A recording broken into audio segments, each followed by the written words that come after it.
absolute basics of throwing a baseball. We are going to learn how to throw a baseball before we learn how to pitch. Okay? And I always talk about balance and direction. Okay? They need to understand balance and direction.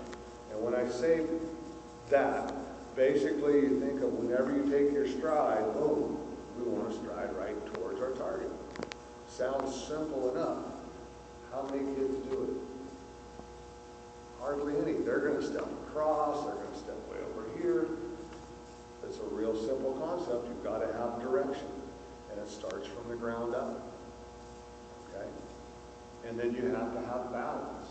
So the easiest thing to do to teach those two things is just have them stride and stop. So they just start here in like a set position in the stretch. Stride and stop. And does it look like they are going right at their target? And when they land, are they balanced? If they can't do that, don't bother doing anything else, because it won't work. You're just covering up a major flaw with stucco, you know. The foundation's cracked.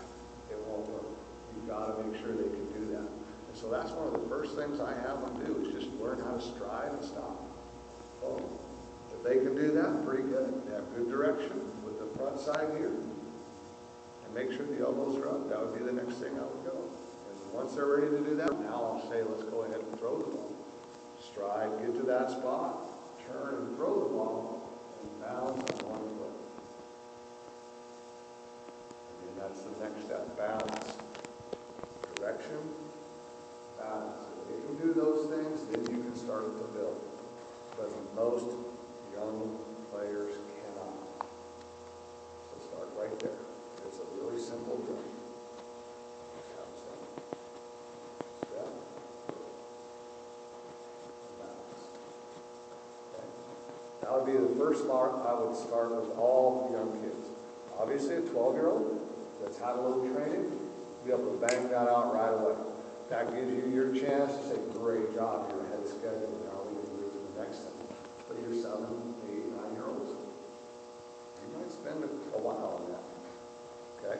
And a couple tricks that are really hard for younger kids to learn is to control their glove, which is your direction. A lot of them want to swing the glove really bad. Okay?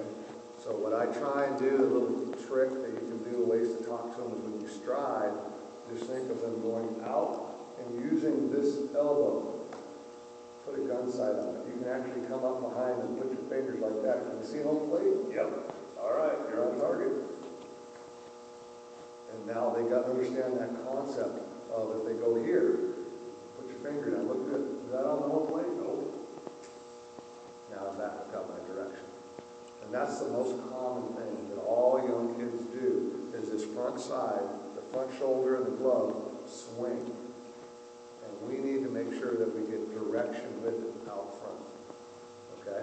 Once they get to this point, the next thing that they want to be able to do is control the glove and just roll it right across to the shoulder and hold it out in front. A really common term is to say, instead of bringing your glove back, take your chest out to the glove. It's a really common term. Right? Just kind of gets your chest out. Okay. Rather than bringing it back. Right? Go out to it. And that keeps you from swinging. Okay? It's a real common one right there. Overall, once you get beyond that and you want to start building a delivery, okay, we always want to try and build